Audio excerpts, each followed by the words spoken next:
নিরস্ত্র প্রেটি নামে ব্যক্তির সাথে মিনিয়াপোলিসে দেখা যাচ্ছে সীমান্ত টহল এজেন্টদের ধস্তাধস্তি। রাস্তায় ফেলে চারপাশ থেকে কেন এজেন্টরা প্রেটিকে আঘাত করছে তা জানা নেই কারো। কিছু উৎসুক মানুষ পাশ থেকে এই দৃশ্যে হতবাক। এক ব্যক্তি মুঠোফোনে এই দৃশ্য ধারণ করছিল। হঠাৎ করে গুলির শব্দ। রাস্তায় ফেলে মূলত প্রেটিকে গুলি ছুটছিল এজেন্টরা। গুলি ছোড়ার পর দেখা গেল নিথর দেহ পড়ে আছে রাস্তায়। ৩৭ বছর বয়সী প্রেটির এই অবস্থা মেনে নিতে পারছিল না কেউ।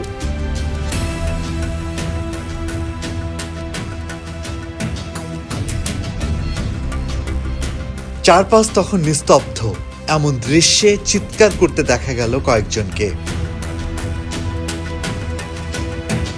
কয়েক সপ্তাহ আগে আরেকটি প্রাণঘাতীর ঘটনা এমনিতেই উত্তাল থাকা শহরটিতে শত শত বিক্ষোভকারীরা রাস্তায় নেমে এসেছে।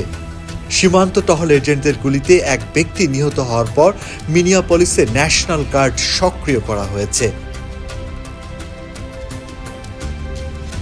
মিনিয়াপলিস পুলিশ প্রধান ব্রায়ান ওহারা জানিয়েছেন ৩৭ বছর বয়সী এক ব্যক্তি নিহত হয়েছেন, তবে তিনি তার পরিচয় জানাতে অস্বীকার করেছেন। তিনি আরও বলেন, কী কারণে গুলির ঘটনাটি ঘটেছে সে সম্পর্কে তথ্য সীমিত।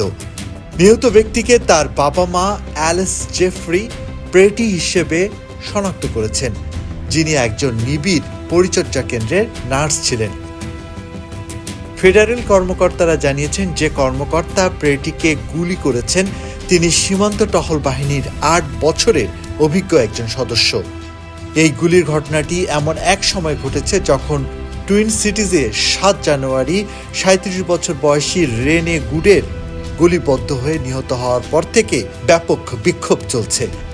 গুডকে একজন ইমিগ্রেশন অ্যান্ড কাস্টমস এনফোর্সমেন্ট কর্মকর্তার গুলিতে তার গাড়ির ভেতরেই হত্যা করা হয়েছিল।